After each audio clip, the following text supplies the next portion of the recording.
Girls.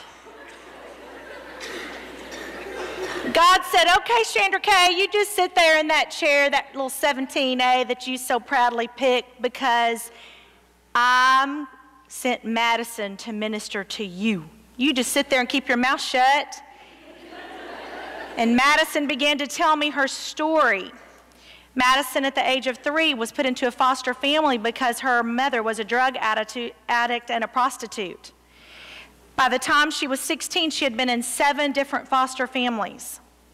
When she was 17, she said she felt like she didn't know anyone that really cared anything about her, and so she started looking for love, and she found it in all the wrong places, and she got involved with this 18-year-old boy whose father owned a tattoo parlor.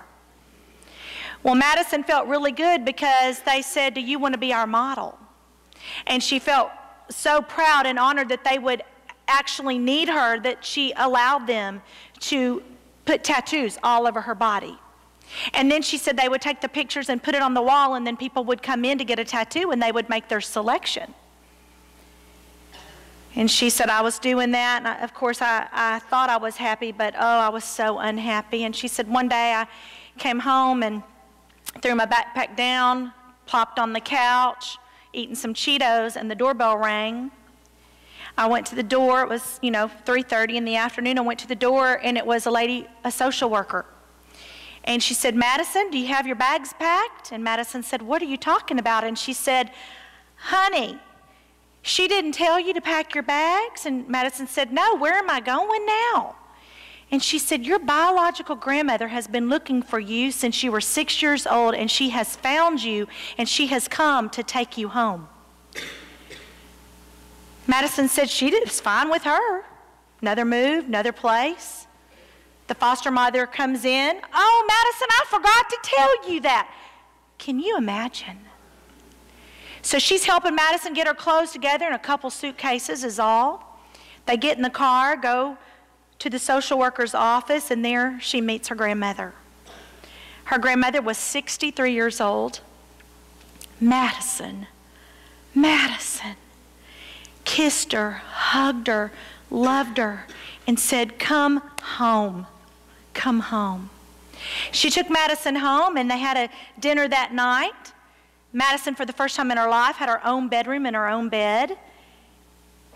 She said she felt like it couldn't get any better than this, and the grandmother fixed her wonderful dinner. Then the next Friday afternoon, that was a Monday, on Friday afternoon, the grandmother said, Madison, there's only one thing that I'm going to request of you, and that's that you go to church with me. I go Sunday morning, Sunday night, and Wednesday. You can pick one of those to go with me, but I want you to go to church with me. And Madison said, sure, I've never been to church.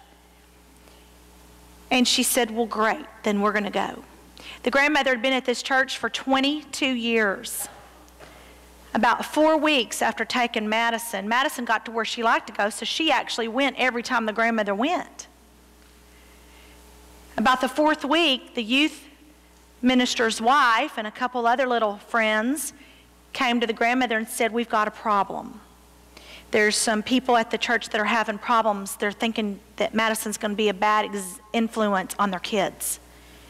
If she's going to come to church, she needs to cover up all those tattoos. Well, as she was telling me this, I was thinking to myself, I just want to go and get those ladies at that church for doing that. And then God said, hey, wait a minute. You're one of those church ladies. You just did the same thing that they did. Have you ever felt like God the Father picked you up like a 2-year-old and kind of went like this?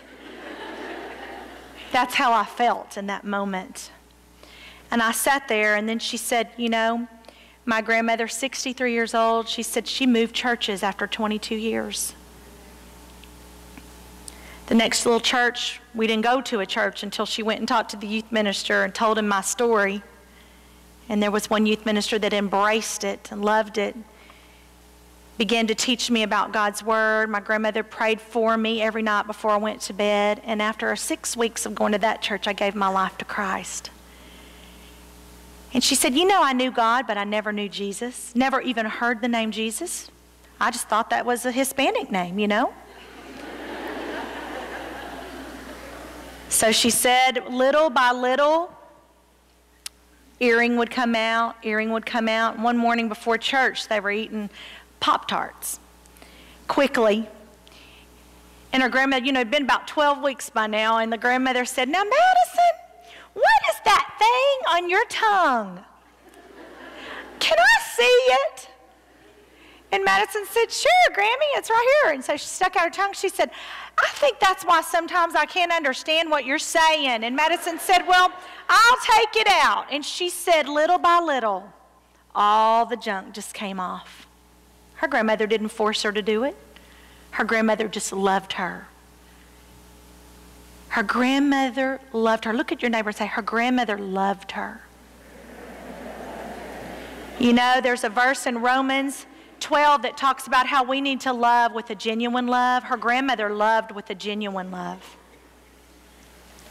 She said, Chandra, she said, I have this ugly tattoo right here. This one bothered me the most. She said it was so demonic looking. And she laid her arm on the rest between the seats, and she was showing it to me, and I was just, oh, I knew something had happened there because it looked different than all the others. And she said it was a skull, and it had a snake coming out of the mouth and in the eyes, and it just looked very demonic, and I hated it. And I would want to cover it up because it just made me feel almost like dirty. And so she said she told her grandmother about it, and her grandmother said, "Well, Madison, what do you think we can do about that?" And she said, "We'll go get you some new shirts." And Madison said, "Well, grandmother, I'm wondering if I could have it taken off. Do you think we could check it out?" And she went to the youth minister, and the youth minister said, "Let me do some research." And the youth minister said, "You know what? I found someone actually at a church down the road that does plastic surgery kind of stuff and can actually take off and do removal of tattoos." So Madison went in, put her arm down in that chair. Her grandmother sat next to her. And as the doctor began to laser off the tattoos, she said it hurt. The pain was so excruciating. It hurt so bad. And she said as she was laying there on that chair, kind of like a dental chair, she said the tears were just flowing out of her eyes. And her grandmother was just rubbing her hand and saying, "Honey, it'll be okay. It'll be okay." She said after about 20 minutes of that, she said, "Can you stop?" She said, "Just a minute." And she said she had to sit there and think for a minute because the Lord was saying to her something that she needed to hear, and she just wanted to be sure and clear. And she said that the Lord was telling her, "Madison, I've already paid that price. I've already taken care of the past. That tattoo doesn't bother me. You don't need to go through this pain because I've already taken all the pain on the cross." And she said she just heard "on the cross, on the cross." And so she said, she looked at that man and she said, "Do you do tattoos?" And the man and the grandmother looked at each other, and he goes, "Well, I can do tattoos." And she said, "Can you just tattoo a big cross over that thing? Just tattoo a big cross, and I want a banner that runs over it that just says Jesus." And that's what I saw when I was looking at her arm that day.